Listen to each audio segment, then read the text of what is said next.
How do you feel the economy has changed within the past 4 years?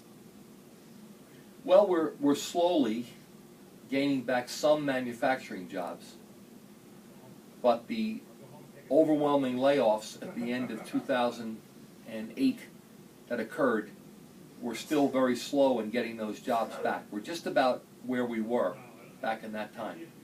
And manufacturing has jumped a little bit.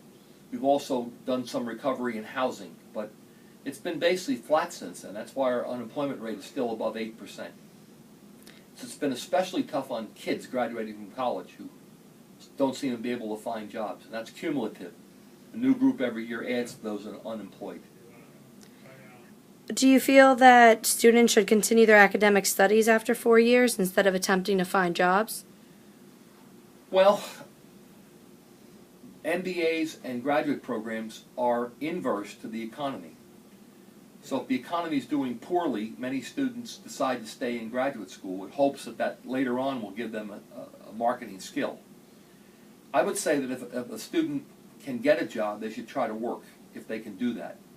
I would also say, though, that perhaps college is not the best place for everybody. That maybe we should think more about training for professions that do not require a college degree. And maybe our preoccupation with college has been one of the factors in not having college students get jobs. So we need to think more about training for trades, plumbers, electricians, woodworkers, things like that don't necessarily have a college degree requirement.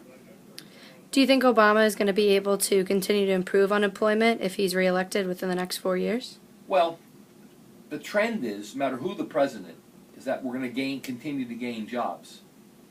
And probably in the next 4 years, we probably would gain or regain 4 to 5 million jobs if nothing happened, unless we go back into a recession. But the question is, we probably have to create at least 150,000 jobs a month to keep up with population growth. And that's going to be the big key. That unless we can get the economy growing quicker, jobs will not come back. And anybody that tells you they will is not telling the truth. So we have to do something about getting our economy back on track. Now, when the unemployment rate started going up starting between 2008 and 2009, it went up and then it fell back down. So do you feel that it was a positive change or a negative change during his presidency? Well, you may remember that unemployment's a lagging indicator, and it means that even after the economy recovers, unemployment may still persist.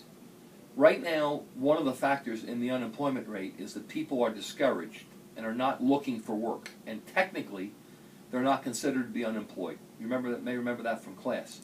So if you simply drop out of the job market, you're not considered to be unemployed. So we actually had last month a decrease in the unemployment rate, yet the employment picture got worse because people simply got discouraged and no longer. The other thing is that you may remember that we also have this thing called underemployment, where people are working at jobs that are much, much below their skill set or what they've been trained to do. And they have a job, but they may have a part-time job, 2 part-time jobs, or working in an area. For example, you're trained to be a chemical engineer, and you're forced to take a job as a manager of a motel. Well, you have a job, but you're not working in the field that you're trained for. So that's another big factor. There are some estimates that the actual unemployment rate in this country, with underemployed and unemployed, may be really about 15 or 16%. And that's way, way too high. All right, that's it.